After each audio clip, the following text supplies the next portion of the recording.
Hello दोस्तों, मैं राहुल। स्वागत है आप सबका मैथ्स बाय राहुल एसो चैनल पे। अपने प्रीवियस ईयर क्वेश्चन की सीरीज में आज हमने लिया है CGL 2025 टीयर 1 के पेपर को, और ये है 12 सितंबर शिफ्ट 3 का पेपर। शिफ्ट 1 और शिफ्ट 2 का पेपर हम करवा चुके हैं, और उम्मीद है आप लोगों को वीडियो पसंद आ रहा है। और ये वीडियो पसंद आ रहा है तो वीडियो को लाइक कीजिए, चैनल को सब्सक्राइब कीजिए, अपने दोस्तों के साथ भी शेयर कीजिए। ये सीरीज आप लोगों के CGL 26 के प्रीलिम्स की तैयारी में काफ़ी हेल्प करेगा, और आप सवाल को कैसे बेस्ट तरीके से सॉल्व कर सकते हैं उसमें बहुत हेल्प मिलेगा इस सीरीज़ को देखने से। ठीक है, तो आइए शुरू करते हैं। आज की वीडियो में ये पहला सवाल है, और आप लोग आखिरी सवाल तक बने रहिए, आप लोगों को बहुत कुछ सीखने को मिलेगा। ये पहला सवाल है जिसमें बोल रहा है कि नॉर्मल सवाल है, बहुत ही आसान सवाल है कि इसमें 3 नंबर्स दिए हुए हैं A, B और C, 3 वेरिएबल, और इनका रेशियो निकालना है। रेशियो क्या होगा, तो जो दिया हुआ है वो लिख लेते हैं। A का 60%, यानी कि A का 60% क्या हो जाएगा, 6/10, 6A/10 ये हो जाएगा, इक्वल टू B का 0.3, यानी कि इसको लिख सकते हैं 3/10 ऑफ B, और C का 1/6, यानी कि C/6। ठीक है, आप लोग को एक चीज़ तो पता होगा कि इसमें जब रेशियो निकालना होता है तो इस नंबर को उलट के लिख देते हैं।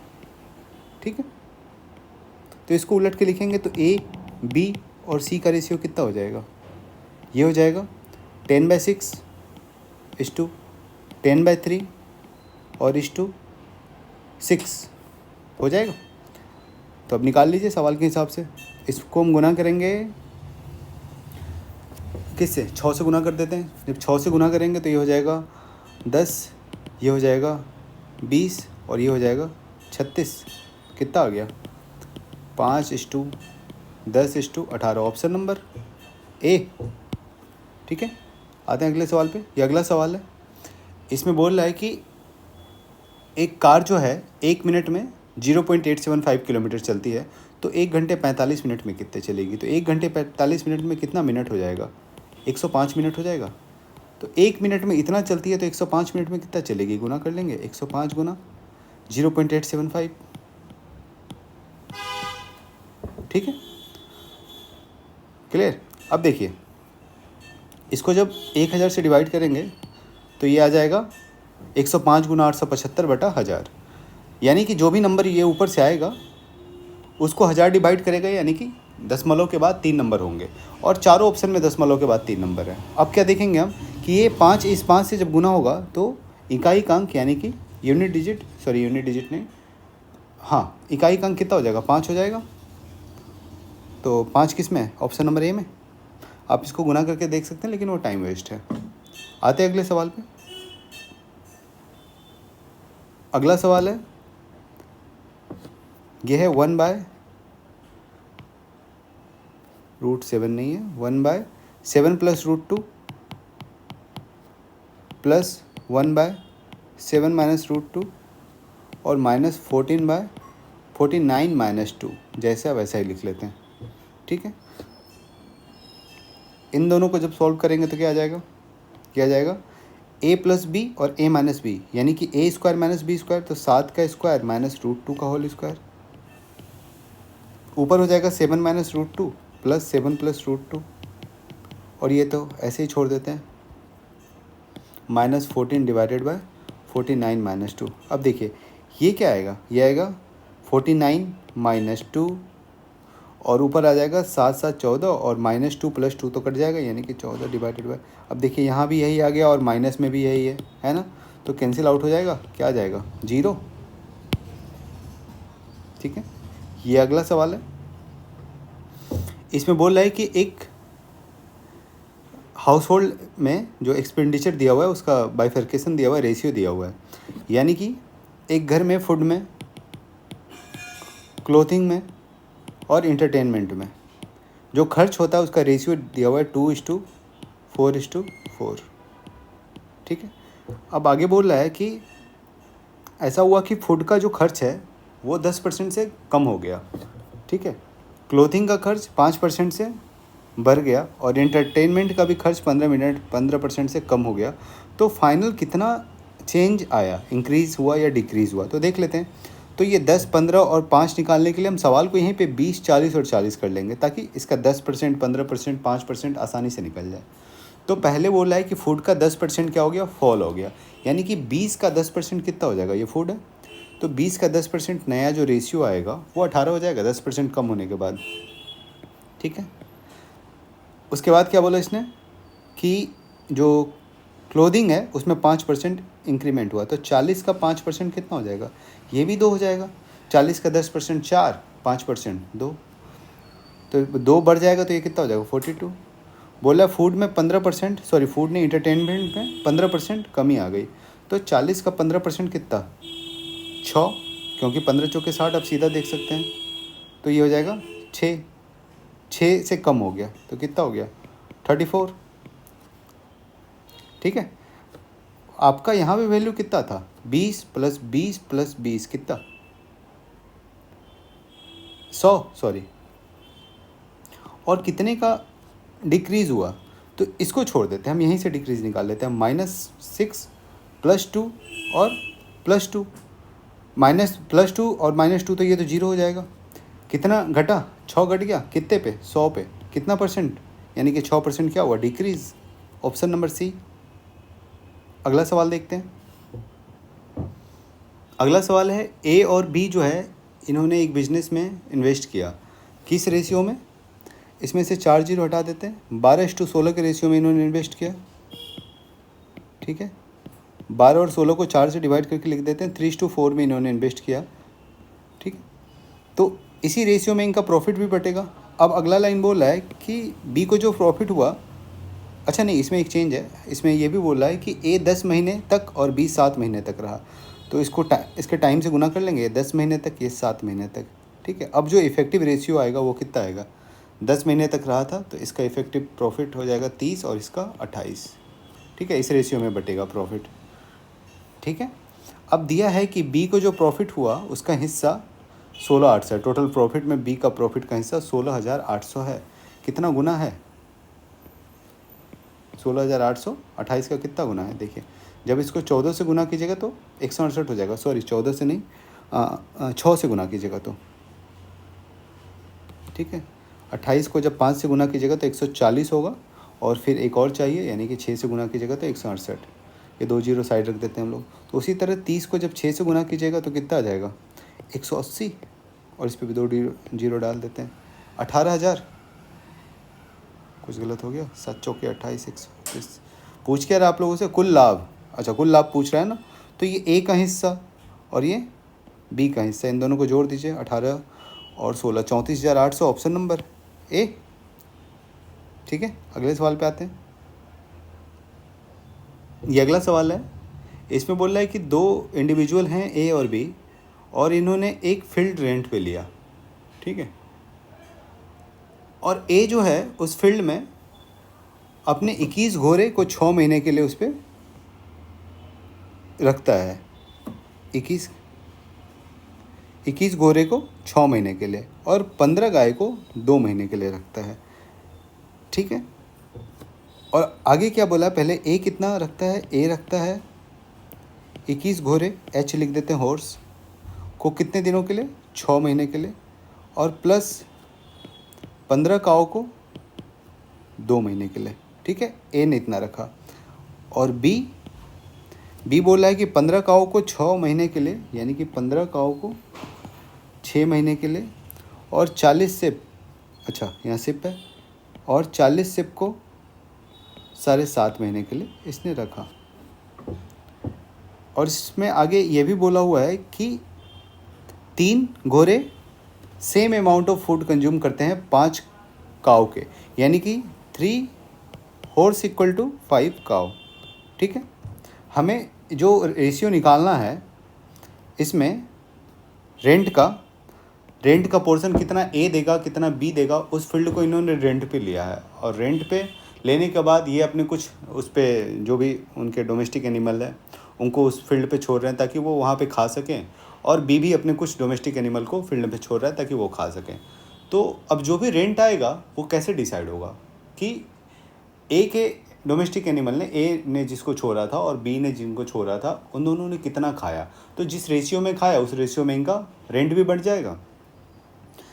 तो यही निकाल लेते हैं, यही तो 3 हॉर्स इक्वल टू 3 हॉर्स जो है 5 गाय के बराबर खाना खाते हैं और 6 गाय 10 सिप के बराबर, ये भी दिया हुआ है 6 काव इक्वल टू 10 सिप्स। ठीक, अब यहाँ पे हम सारे को काव में ही बदल लेते हैं। काव में बदलने से क्या होगा, सवाल आसानी से बन जाएगा। ठीक है, यहाँ पे ये देख लीजिए थोड़ा चेंज है, ये 40 हॉर्स है, सॉरी 40 सिप है, तो इसको लिख देते हैं 40 सिप इंटू 7.5 मंथ। ठीक है, तो यहाँ पे हॉर्स को जब बदलेंगे तो 3 हॉर्स बराबर 5 काव है ना, तो ये क्या हो जाएगा 3 गुना 7, तो 3 गुना 7 हॉर्स। ठीक है, 21 हॉर्स है, और आप लोगों को पता है कि 3 हॉर्स 5 काव के बराबर है, तो 21 हॉर्स यानी कि 35 काव के बराबर हो जाएगा, इंटू 6 प्लस 15 काव इंटू 2, और यहाँ पे देख लेते हैं इसको काव को काव में ही रहने देते हैं, प्लस 40 सिप्स हैं ये, सॉरी 40 सिप। ठीक है, 10 सिप किसके बराबर है, 6 काव के, तो 40 सिप कितने के बराबर हो जाएगा, 40 काव के, सॉरी 24 काव के, तो इसको लिख देते हैं 24 काव इंटू 7.5। ठीक है, इसको निकाल लेते हैं, 35 गुना 6 175 और 35 210 और प्लस 30। ठीक है, ये सारा काव में ही निकाल दिया, इसलिए अब काव लिख नहीं रहे हम। ये हो गया 90 प्लस 24 गुना 7.5 यानी कि 24 गुना 2 48 और 12 60 यानी कि 180। इनका रेशियो कितना हो गया 240:270, यानी कि जब इसको 30 से काटिएगा तो 8:9। ठीक है, तो ए को किराए का कितना हिस्सा देना चाहिए, तो आ गया ए को किराए का 8 हिस्सा, टोटल कितने हिस्सों में से, तो 8 और 9 टोटल 17 हिस्सों में से ए को 8 हिस्सा, यानी कि आंसर क्या हो जाएगा 8/17। आसान सवाल है, थोड़ा सा कैलकुलेशन है। ठीक है, और हर एक सेट पे 2-3 सवाल तो कैलकुलेटिव होंगे। ठीक है, आते हैं अगले सवाल पे। ये अगला सवाल है, इसमें बोल रहा है कि 2 इंडिविजुअल्स हैं ए और बी, रेंट है पास्चर। अच्छा, इन्होंने भी सेम सवाल है, ए अपने 16 गाय को रखता है 3 महीने के लिए और 20 सिप को 4 महीने के लिए, और बी जो है 30 सिप को 6 महीने के लिए। तो पूछ रहा है, और ये बताया कि 4 काव जो है 8 सिप के बराबर है, तो रेंट का पोर्शन कितना डिवाइड होगा, ए का क्या पोर्शन होगा, ये पूछ रहा है। तो इसको आप लोग बना के ट्राई कीजिएगा, सेम सवाल है, सवाल नंबर 6 और 7। ठीक है, और आंसर आप लोग कमेंट बॉक्स में डाल दीजिएगा। ठीक है, अगला सवाल देखते हैं। ये अगला सवाल है जिसमें बोल रहा है कि छात्रों के 3 समूह हैं और इन समूह का जो औसत है वो दिया हुआ है 18, 20 और 22। ठीक है, और छात्रों की संख्या भी दी हुई है समूह में। पूछ रहा है कुल औसत कितनी होगी। देखिए आंसर तो देख के ही पता चल रहा है कि इसका आंसर 20.6 होगा। रीज़न क्या है, देखिए यदि सवाल को समझिएगा, 18 पहले समूह लिख लेते हैं। छात्रों का जो समूह है, एक में 2, एक में 3, एक में 5, इस रेशियो में छात्र हैं। ठीक है, मान लेते हैं 2 छात्र हैं एक समूह में 3 छात्र हैं और एक समूह में 5 छात्र हैं। आसानी के लिए यही मान लेते हैं। ठीक है, 2, 3 और 5 छात्र हैं। इसका जो एवरेज एज है वो 18 है, इसका 20 है और इसका 22 है।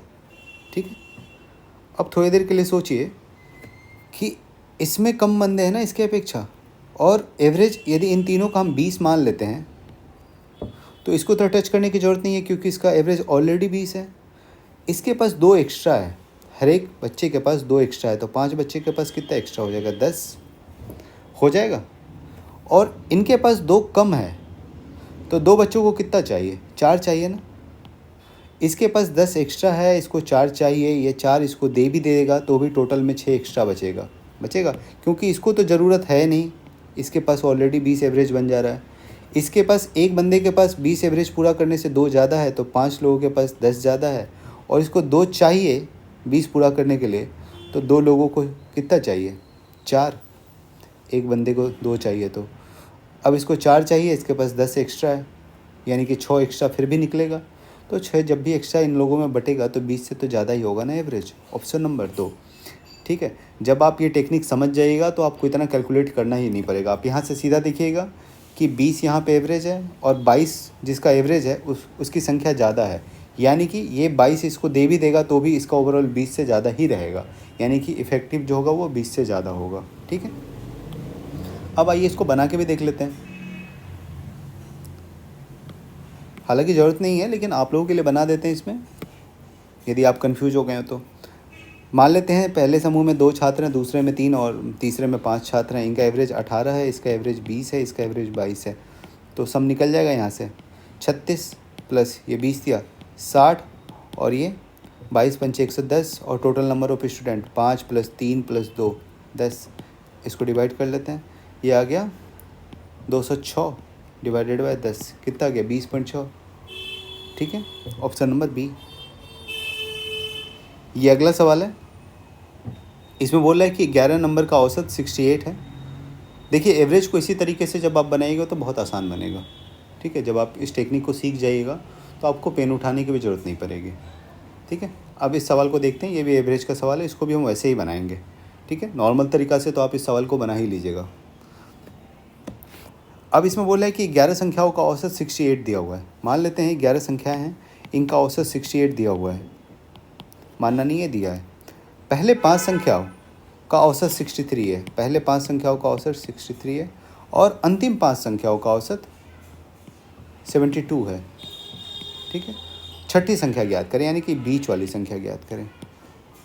ठीक है, अब देखिए टोटल 11 संख्याओं का औसत कितना है 68 है, यानी कि मैं यदि बात करूं इसका भी एवरेज 68 हो जाए, इसका भी एवरेज खुद में 68 हो और इसका भी एवरेज 68 हो जाए तो ओवरऑल का एवरेज 68 हो जाएगा। लेकिन समस्या क्या है, इसका एवरेज 63 ही है, तो इसको 5 चाहिए ना 68 पूरा करने के लिए। एक को 5 चाहिए तो 5 को कितना चाहिए 25 चाहिए। इसके पास -25 मतलब कम है, समझ रहे हैं। इसके पास देखिए, इसको 68 पूरा करने से ज़्यादा है इसके पास 4, तो एक के पास 4 ज़्यादा है तो 5 के पास कितना ज़्यादा होगा 20 ज़्यादा होगा इसके पास टोटल। ठीक है, इसको 25 चाहिए, इसके पास 20 ज़्यादा है तो ये 20 इसको दे देगा। फिर भी इसको 5 अभी और भी चाहिए, 20 पूरा होने के बाद भी इसको 5 चाहिए, तो 5 इसको कौन देगा, ये देगा। मतलब इसके पास 5 एक्स्ट्रा होना चाहिए तभी तो इसको दे पाएगा। तो इसके पास तो अपना 68 होगा ही और साथ में इस पहले वाले के लिए 5 भी होगा, यानी कि इसका एवरेज कितना हो जाएगा 68 + 5। छठी संख्या कितनी हो जाएगी 73। ठीक है, क्लियर है। उम्मीद है समझ में आया होगा आप लोगों को। यदि नहीं समझ में आया तो वीडियो को वापस से देखिए, समझ में आ जाएगा। ठीक है, इस सवाल पे आते हैं। ये सवाल है जिसमें बोला है कि एक विक्रेता है, वेंडर है, जो कि शर्ट बेचता है। एक शर्ट 500 रुपये पे बेचता है, एक शर्ट 500 रुपये पे बेचता है और 2% कमाता है, यानी कि कितना कमाता है 500 का 2% कितना हो जाएगा 10। क्लियर है, यहाँ पे 2% कमाया। और टाई बेचता है 150 रुपये ईच और टाई पे 12% कमीशन कमाता है, यानी कि 150 का 12% 18 रुपये।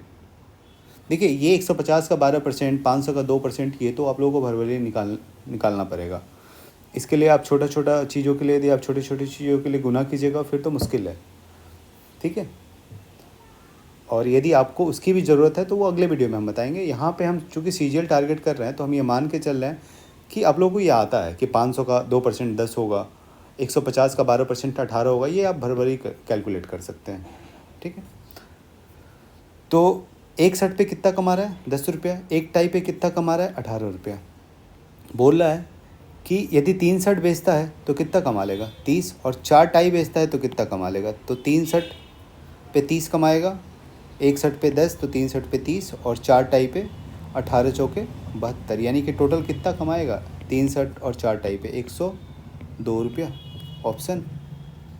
अच्छा, ये बोल रहा है कि 30 दिनों में उसका कुल अर्जित, तो ये एक दिनों का हो गया 102, तो 30 दिनों में कितना हो जाएगा 102 × 30, यानी कि 306 पे 10। Option number c. अगला सवाल, ये भी आसान है। इसमें बोला है 12.5% और 560, और आप लोगों को पता है 12.5% को रेशियो में जब कन्वर्ट करते हैं 12.5 को तो ये होता है 1/8 और 560, और प्लस में बोला इसने 66:2/3, यानी कि ये होता है 2/3। रेशियो में जब इसको कन्वर्ट कीजिएगा तो आप लोगों को पता होगा 66.66 को बोलते हैं 2/3। ठीक है, तो ये हो गया 2/3 ऑफ 240, यहाँ से जब आप निकालिएगा तो ये आ जाएगा 80 गुना 2 160, और ये आ जाएगा 70। कितना आ गया? 160 प्लस 70 240, सॉरी 240 नहीं 230। ठीक है, अगले सवाल पे आते हैं। अगला सवाल है 300 और 450 के बीच के उन सभी पूर्णांकों का औसत क्या है जो 13 से पूरी तरह विभाज्य हैं। सेम सवाल शिफ्ट 1 में पूछा गया था, बस यहाँ पे 11 से सवाल दिया गया था और ये इंटरवल भी अलग था। तो बताए थे हम उसमें कि यदि कोई नंबर उसका एवरेज निकालना है, 11 के मल्टीपल का एवरेज निकालना है, 11 के मल्टीपल का एक सीरीज़ दिया है, उसका एवरेज निकालना है, तो एवरेज भी उसका जो होगा 11 का मल्टीपल ही होगा या तो फ्रैक्शन में होगा। ठीक है, यहाँ पे भी जब कोई 13 का मल्टीपल निकालेंगे तो या तो वह 13 का मल्टीपल होगा या तो फिर फ्रैक्शन में होगा, दशमलव में होगा।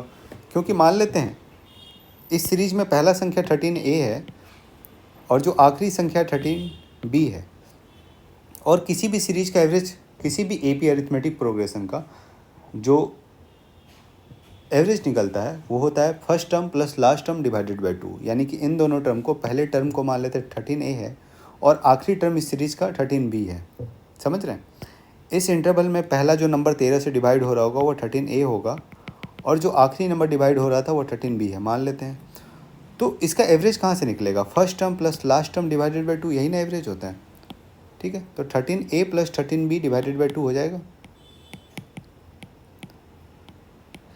तो ये हो जाएगा 13 कॉमन है इसमें, a प्लस b बाई 2। तो जो भी नंबर आएगा वो 13 का मल्टीपल होगा। ठीक है, ये इवन हो या ओड हो, यदि ओड होगा, इवन होगा तब तो 13 का पूरा पूरा मल्टीपल होगा, और यदि ये ओड हो जाएगा तब तो आंसर फ्रैक्शन में आएगा, दशमलव में। लेकिन आंसर चूँकि फ्रैक्शन में है नहीं तो 13 का मल्टीपल देख लेते हैं। 13 गुना 2 26, ये नहीं है। 13 तिया 39 और में से 13 कम, ये है। 13 तिया 39 और 87, ये नहीं है। 13 चौके 52 और 57, ये भी नहीं है। ऑप्शन नंबर बी एकमात्र ऑप्शन है जो 13 से डिवाइड होता है। ठीक है, अगले सवाल पे आते हैं। अगला सवाल है कि एक फल विक्रेता जो है फ्रूट सेलर एप्पल को 5% के नुकसान पे बेचता है। ठीक है, लेकिन वो जो वेट यूज करता है वो 20% कम यूज करता है। तो ये कर क्या रहा है? 5% नुकसान पे बेच रहा है, यानी कि 100 की चीज़ को ये कितने पे बेच रहा है? 95 पे बेच रहा है। ठीक है, अब यहाँ देखिए दूसरा लाइन क्या बोल रहा है कि 20% कम वजन यूज कर रहा है। तो आप लोगों को बताए थे जब भी वजन का बात बोले कि मान लेते हैं 1000 ग्राम के जगह पे 20% कम, यानी कि 800 ग्राम का वो बाट यूज कर रहा है। तो इनका जो प्रॉफिट या लॉस का रेशियो होता है वो होता है 8:10, उल्टा हो जाता है, ये बताए थे हम। ये जो वेट का रेशियो होता है उसका उल्टा रेशियो होता है प्राइस का, कॉस्ट का। ठीक है, यानी कि ये यदि CP है तो ये SP है, ये मान लीजिएगा। इसको उलट दिया हमने, 100 और 80 को, 800 को एक्सचेंज कर दिया, 1000 और 800, सॉरी। तो जो भी वेट का रेशियो होगा उसको पलट देंगे, वो CP और SP का रेशियो हो जाएगा। ये चीज़ बता चुके हैं।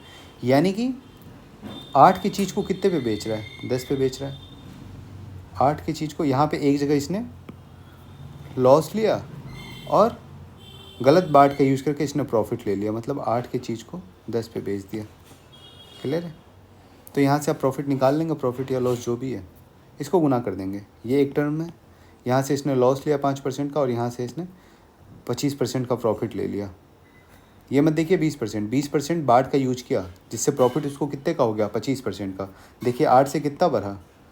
2 बढ़ा ना, तो 8 से 2 बढ़ने का मतलब है 25% बढ़ा। बाट तो 20% कम ही यूज किया, लेकिन प्रॉफिट उसके कारण कितना हो गया? 25% का। तो इन दोनों का कंबाइंड प्रॉफिट या लॉस देख लेते हैं। यानी कि इसको गुना कर देंगे तो 800 की चीज़ को कितने पे बेच रहा है? 950 पे। कितने का प्रॉफिट हो रहा है? 150 का। कितने पे? 800 पे। परसेंटेज निकालेंगे, इंटू 100 करेंगे, ये आ गया 150/8। आंसर क्या हो जाएगा? ये हो जाएगा 18.75। रीज़न ये है कि 160 होता तो ये 20 बार में कट जाता।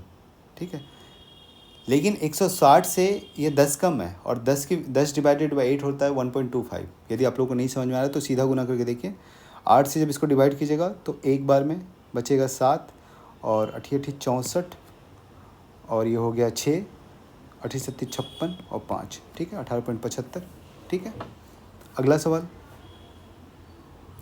सवाल ये है कि किसी आर्टिकल को 2200 में बेचने पे जो प्रॉफिट हो रहा था 1800 में बेचने पे उतना ही लॉस हो गया। ठीक है, यानी कि इसका जो सीपी होगा ये बीच में होगा 2200 और 1800 के, मतलब 2200 में कोई चीज़ बेच रहा था,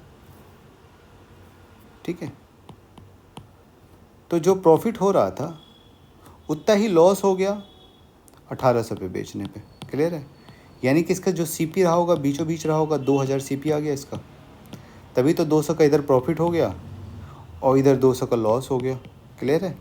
2000 इसका सीपी हो गया।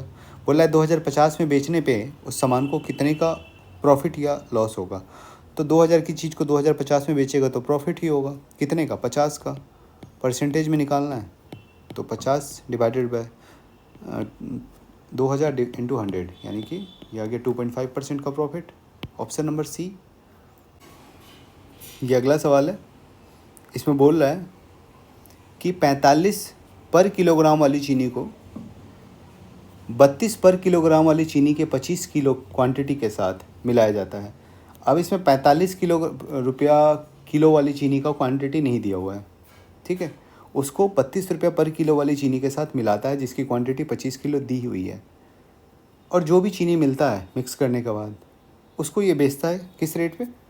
43.70 पे, और इसको 15% का प्रॉफिट मिलता है। तो पहले हम ये निकाल लेते हैं कि ये जो मिक्सचर आया होगा उसका रेट क्या रहा होगा। ठीक है, तो मान लेते हैं मिक्सचर का रेट यदि x रहा था तो उसको 15% प्रॉफिट पे बेचा था इसने, तो कितने पे बेच दिया था? 43.70 पे, यानी कि 1.15। 15% यही होगा ना, आप ऐसे समझिए। 15% प्रॉफिट पे बेचा तो इसको लिख देंगे x इंटू 115/100। ये x क्या है? दोनों चीनी को मिलाने से जो चीनी मिला था उसका रेट है ये। उसको जब 15% प्रॉफिट पे बेचें तो कितने पे बेचें? 43.70। तो हम ये निकाल लेंगे, मिक्स करने के बाद जो चीनी आया था उसका रेट क्या था, यहाँ से x का वैल्यू, ये हो जाएगा 23 और ये हो जाएगा 20। ठीक है, तो ये हो जाएगा 43.70/23 इंटू 20। क्लियर है? ये आ जाएगा, डबल जीरो कट जाएगा इससे, 437 इंटू 2/23।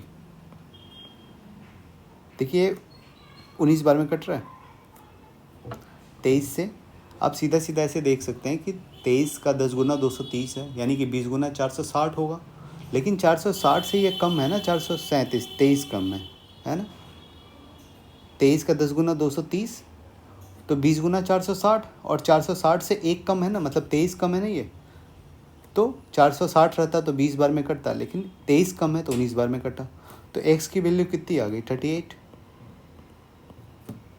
अब आपको मिल गया जो मिक्स किया हुआ चीनी था उसका रेट आ गया 38। अब सवाल बना लेते हैं।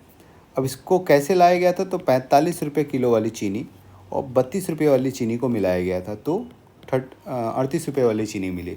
किस रेशियो में मिलाया गया होगा? तो यहाँ से आ गया 6 और यहाँ से आ गया 7। ठीक है, और ये भी दिया हुआ है कि 32 किलोग्राम वाली चीनी जो थी वो 25 किलो थी। यहाँ से तो 6:7 आ रहा है, लेकिन 7 का वैल्यू कितना दिया हुआ है? 25 दिया हुआ है सवाल में। तो 6 का वैल्यू निकालना है, तो 6 का वैल्यू कितना हो जाएगा? 6 इंटू 25/7, ये हो जाएगा। 7 की वैल्यू यदि 25 है तो 6 की वैल्यू कितनी हो जाएगी? 25/7 इंटू 6, यही होगी ना। तो इसको देख लेते हैं, 25 गुना 6 कितना? 150/7, यानी कि 7 गुना 2 14, 21.3/7, यानी कि 42। ठीक है, समथिंग 42, 21.42 है ऑप्शन में, नहीं है, यानी कि ऑप्शन नंबर सी। ठीक है, लगभग में यही आंसर होगा। अगला सवाल देखते हैं। ये दूसरा सवाल था जो थोड़ा कैलकुलेटिव था, नहीं तो बाकी सारे सवाल तो नॉर्मल ही थे। ये है, इसमें बोल रहा है कि एक मोबाइल फ़ोन रिटेलर है, उसने फ़ोन बेचा अपना पी पे और 20% प्रॉफिट कमाया। ठीक है, मान लेते हैं कि 100 रुपये का फ़ोन था, यानी कि फ़ोन का सीपी कितना था? 100, उसको इसने बेच दिया 20 रुपये के प्रॉफिट पे, तो सेलिंग प्राइस कितना हो गया 120। और इसी को ये पी इंडिकेट कर रहा है सवाल में कि उसने पी रुपया में बेचा, तो 120 को हम पी मान लेते हैं यहाँ पे, ठीक है। फ़ोन का जो सीपी था उसको 100 मान लिया, तो उसको 20% प्रॉफिट पे बेचा सवाल के हिसाब से, और 20% प्रॉफिट यानी कि पी अमाउंट पे बेचा, तो 100 से 120 बढ़ा दिए तो एसपी मिल गया 120, और इसको हमने पी मान लिया सवाल के हिसाब से। अब बोल रहा है कि स्पेशल फेस्टिवल ऑफ़र में उसने क्या किया कि सेम फ़ोन पे जो मार्क किया प्राइस वो 1.5 पी कर दिया। पी की वैल्यू कितनी है 120।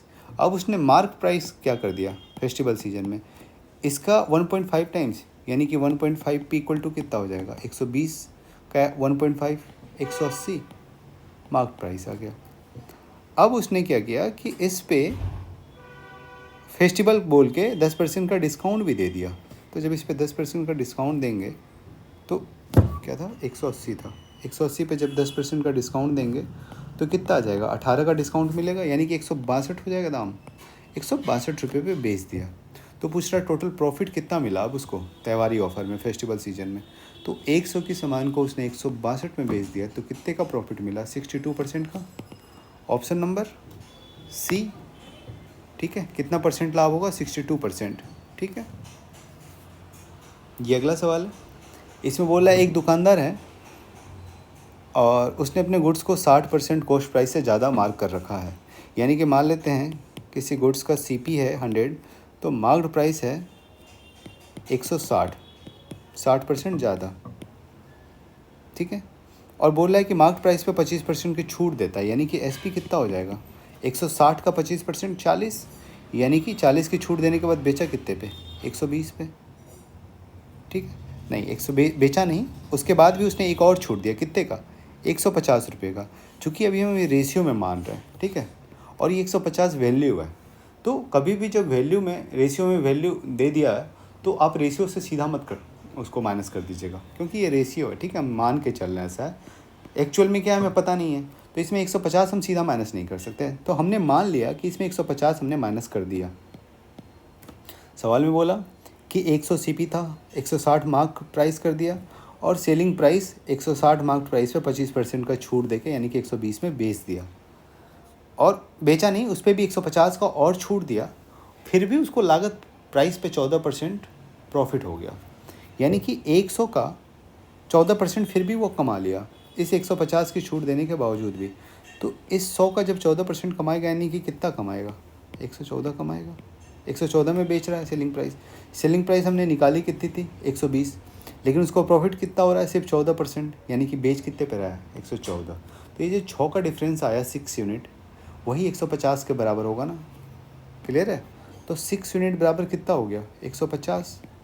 पूछ क्या रहा है माल का लागत मूल्य, यानी कि माल का लागत मूल्य कितना 100, 6 की वैल्यू 150, तो 1 यूनिट की वैल्यू कितनी हो जाएगी 25, तो 100 की वैल्यू कितनी हो जाएगी 2500। ऑप्शन नंबर बी, ठीक है।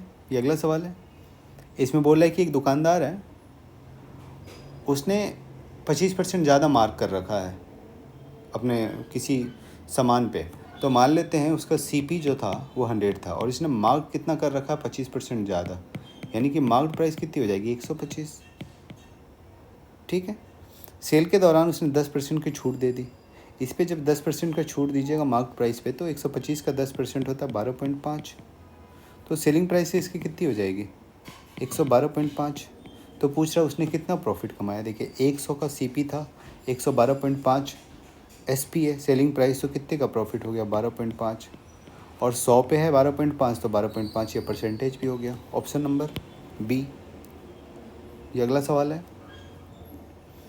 इसमें बोल रहा है कि राइट सर्कुलर कोन है। राइट सर्कुलर कोन तो आप लोगों को पता होगा, शंकु जिसको बोलते हैं, ठीक है। शंकु का रेडियस दिया हुआ है, हाइट दिया हुआ है, और स्लैंट हाइट यानी कि तिरछी ऊंचाई पूछ रहा है, तो शंकु तो पता होगा ना आप लोगों को, ये शंकु है, ठीक है। तो शंकु में जो हाइट होता है वो ये होता है, ठीक है। ये हो गया रेडियस, ये दोनों 90 का एंगल बनाता है, और ये हो गया स्लैंट हाइट, तिर्यक ऊंचाई, तिरछी ऊंचाई जो बोलते हैं, ठीक है। यानी कि इससे हम लोग ये ट्रायंगल ड्रॉ कर सकते हैं, राइट एंगल ट्रायंगल। अब इसमें इसने हाइट दिया हुआ है एच आर और पूछ रहा है एल कितना होगा। एच का वैल्यू कितना दिया है 24, आर कितना दिया हुआ है 7 और पूछ रहा है एल कितना होगा। तो आप लोगों को पता है 7, 24 और 25 ट्रिपलेट होता है। यदि नहीं पता है तो याद कर लीजिए। तो एल की वैल्यू कितनी हो जाएगी सीधी सीधी 25। Option number A. ये अगला सवाल है। इसमें बोल रहा है ए ने बी को 2 साल की अवधि के लिए 5,000 रुपये और सी को 4 साल की अवधि के लिए 3,000 उधार दिए, दोनों को समान रेट ऑफ इंटरेस्ट पे, और कुल मिला के उसे दोनों से ए और बी से 2200 रुपये ब्याज मिले। तो दोनों को सेम रेट ऑफ इंटरेस्ट पे दिया है ना, तो हम ये मान लेते हैं कि ए ने जो बी को दिया वो 5,000 दिया, कितने सालों के लिए 4 साल के लिए, यही है ना। और ए ने जो सी को दिया वो कितना दिया 3,000, कितने सालों के लिए 4 सालों के लिए, ठीक है। सवाल यहाँ 2 साल है, ठीक है। ए ने बी को 5,000 रुपये कितने साल के लिए दिया 2 साल के लिए, और ए ने सी को 3,000 कितने साल के लिए दिया 4 साल के लिए। तो यदि हम लोग साल को आधा कर लें तो अमाउंट दोगुना हो जाएगा सेम रेट ऑफ इंटरेस्ट लेने के लिए, हो जाएगा। तो हमने क्या किया, ये मान लिया इसका ईयर सेम करने के लिए कि 3,000 का 4 साल के लिए जो ब्याज होगा सेम रेट ऑफ इंटरेस्ट से, इन दोनों के साथ इन दोनों को सेम रेट ऑफ इंटरेस्ट पे दिया है इसने, ए ने। तो 4 सालों का जो ब्याज होगा 3,000 पे, वही ब्याज होगा 6,000 का 2 सालों पे। क्लियर है। ऐसे लिख सकते हैं इस चीज़ को, इस सवाल के लिए कि 3,000 रुपये 4 साल के लिए दीजिए या तो 6,000 रुपये 2 साल के लिए दीजिए। हमने ये क्यों किया, क्योंकि दोनों जगह हम साल बराबर कर लेते हैं, ठीक है। ये सवाल को आसान कर देगा। अब देखिए 5,000 इसको दिया था, 6,000 इसको, यानी कि टोटल कितना दिया इसने, ए ने 11,000, ए ने 11,000 दिया। और यदि अलग अलग पूछता ना तो ये हम नहीं करते, इसने कंबाइंड पूछा है कि कंबाइंड रेट ऑफ इंटरेस्ट क्या है, और कंबाइंड ही उसको इंटरेस्ट भी प्राप्त हुए हैं 2,200 रुपये के। तो टोटल ए ने कितने रुपये दिए 11,000 मान लेते हैं, ठीक है। 11,000 दिए, यहाँ से 2 साल और यहाँ से 2 साल, 2 ही साल के लिए देने 11,000। तो 2 सालों पे इसको जो इंटरेस्ट मिला 11,000 पे, वो कितना मिला 2,200 रुपये। तो 1 सालों पे कितना मिला होगा 1100 मिला होगा। 1 साल पे 11,000 से 1100 इंटरेस्ट मिल रहा है, तो रेट ऑफ इंटरेस्ट क्लियर है 10%, ठीक है। Option number A. कुछ नहीं था सवाल में। अगला सवाल है। इसमें बोला है कि एक ट्रायंगुलर प्रिज्म है। प्रिज्म आप लोगों को पता होता है एक ऐसी आकृति होती है जिसका बेस जैसा होता है, टॉप भी वैसा ही होता है, ठीक है। और पिरामिड ऐसा होता है कि बेस पे कोई भी शेप हो, लेकिन वो ऊपर जाते जाते नुकीला पिरामिड शेप में हो जाता है। मतलब एक पिरामिड कैसा भी हो, इसका बेस कुछ भी हो, ठीक है, लेकिन टॉप पे ये नुकीला होगा पिरामिड। लेकिन प्रिज्म क्या है, जैसा बेस होता है वैसा ही टॉप होता है। यानी कि प्रिज्म का एग्जांपल में आप देखिएगा तो आपका सिलेंडर हो जाएगा, और पिरामिड का एग्जांपल में आपका कोन हो जाएगा, ठीक है। आपको प्रिज्म दिया है, तो प्रिज्म का जो एरिया होता है ना, वो होता है, प्रिज्म का जो वॉल्यूम पूछ रहा है, तो प्रिज्म का जो वॉल्यूम होता है वो होता है area of base into height, सीधा सीधा area of base into height, ये प्रिज्म का वॉल्यूम होता है, ठीक है। तो इस सवाल में पूछ रहा है एक त्रिकोणीय प्रिज्म का आधार क्षेत्रफल, इसने एरिया ऑफ बेस दिया हुआ है 25 सेंटीमीटर स्क्वायर बेस एरिया, और हाइट भी दी हुई है, ठीक है। हाइट यहाँ दी हुई है, ओरिजिनल हाइट 10 सेंटीमीटर है, उस पर 20% बढ़ जा रहा है, ठीक है। तो वॉल्यूम निकालने बोल रहा है, तो वॉल्यूम क्या होगा, तो एरिया ऑफ बेस हो जाएगा, एरिया ऑफ बेस हो गया 25, और हाइट दिया हुआ है कितना 10 में 20% बढ़ा दिया गया, यानी कि अब जो नया हाइट है वो कितना हो गया 10 का 20% बढ़ाने पे 12 हो जाएगा, यानी कि नया वॉल्यूम कितना हो जाएगा 300। पुराने हाइट से मुझे क्या मतलब है इस सवाल में, उसने बस बोला पुराना हाइट 10 था, उस पर 20% बढ़ा दिया, तो हम सीधा नया हाइट मान लेते हैं ना। नया हाइट 10 का 20% बढ़ के 12 हो जाएगा, और एरिया ऑफ 25 दिया हुआ है, यानी कि 25 गुना 12 300, ऑप्शन नंबर सी। ये अगला सवाल है। इसमें बोल रहा है एक सर्कुलर डिस्क है, इसकी रेडियस 10% कम कर दी जाती है तो एरिया में कितना कम आ जाएगा। सर्कुलर डिस्क क्या होता है, कुछ नहीं, एक सर्कल होता है, ठीक है, इसी शेप में होता है ना सर्कुलर डिस्क। इसका रेडियस कम कर दिया जाता है 10% से। तो आप लोगों को पता है कि सर्कल का एरिया पाई आर स्क्वायर होता है, और पाई तो कांस्टेंट है, फिक्स है, जो भी चेंजेज आएगा आर के कारण आएगा। तो यदि आर 10% कम होता है, यानी कि 10 से 9 हो जाता है आर रेडियस, तो आर स्क्वायर कितना हो जाएगा, 100 से 81 हो जाएगा। कितना परसेंट कम हो जाएगा, 19 कम हो जाएगा, यानी कि 19%। Option number b. इसको आप पाई से गुना भी कर दीजिएगा तो भी कोई फ़र्क नहीं पड़ेगा परसेंटेज में, ठीक है, क्योंकि पाई कांस्टेंट है। अगला सवाल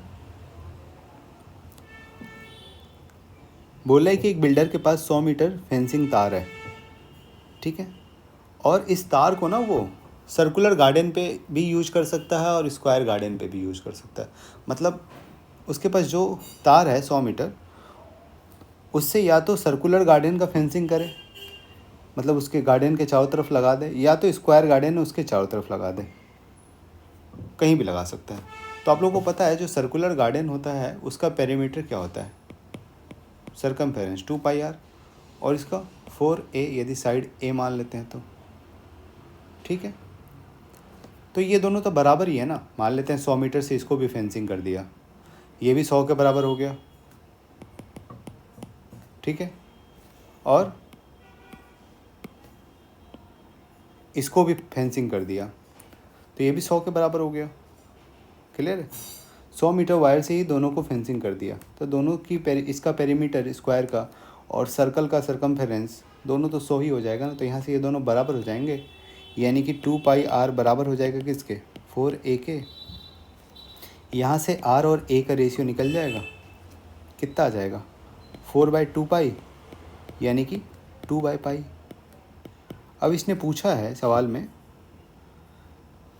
कि सबसे बड़े संभव सर्कुलर गार्डन और स्क्वायर गार्डन का एरिया का रेशियो क्या होगा। तो सबसे बड़े का कोई मतलब ही नहीं है, क्योंकि यहाँ पे दोनों फिक्स है, 100 मीटर का ही सरकमफेरेंस है सर्कल का, ठीक है, और इसका भी जो पेरीमीटर है वो भी 100 ही है। तो इसमें सबसे बड़ा का कुछ सेंस ही नहीं बन रहा है। तो बस सवाल ये लास्ट में बोल दिया कि दोनों का एरिया का रेशियो क्या होगा, किसका किसका, तो सर्कुलर गार्डन का और स्क्वायर गार्डन का। तो सर्कल का एरिया क्या होता है, पाई आर स्क्वायर, और स्क्वायर का एरिया क्या होता है, ए स्क्वायर। आर बाय ए दिया हुआ है, तो आर बाय ए जब दिया हुआ है तो r square by a square कितना हो जाएगा, ये हो जाएगा 4/पाई स्क्वायर हो जाएगा। यहाँ पे r square by a square का वैल्यू रख देंगे तो क्या आ जाएगा, pi into r square by a square का वैल्यू रख देते हैं, 4/पाई स्क्वायर, पाई पाई कट गया, यानी कि 4/पाई। क्लियर है। तो जो एरिया का रेशियो आया सर्कुलर गार्डन और स्क्वायर गार्डन का, वो आ गया 4/पाई। 4/पाई ही ऑप्शन में नहीं है, डायरेक्ट ऑप्शन नहीं दिया है, तो इसको निकालना होगा। तो 4/पाई क्या हो जाएगा देख लेते हैं। 4 पाई का वैल्यू होता है 22/7, यानी कि आ जाएगा 14/11, और 14/11 जब 14 को 11 से काटिएगा तो आ जाएगा 1.2 और 22 8, 1.27 डिवाइडेड बाई 1, ये रेशियो आ जाएगा 1.27 divided by 1, option number b, ठीक है। ये थोड़ा अच्छा सवाल था, मतलब अभी तक 3 या 4 ही अच्छे सवाल मिले हैं।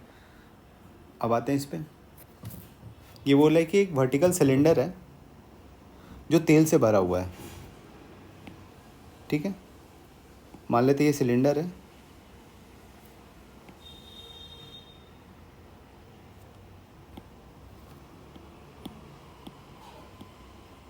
ठीक है, ये तेल से भरा हुआ है।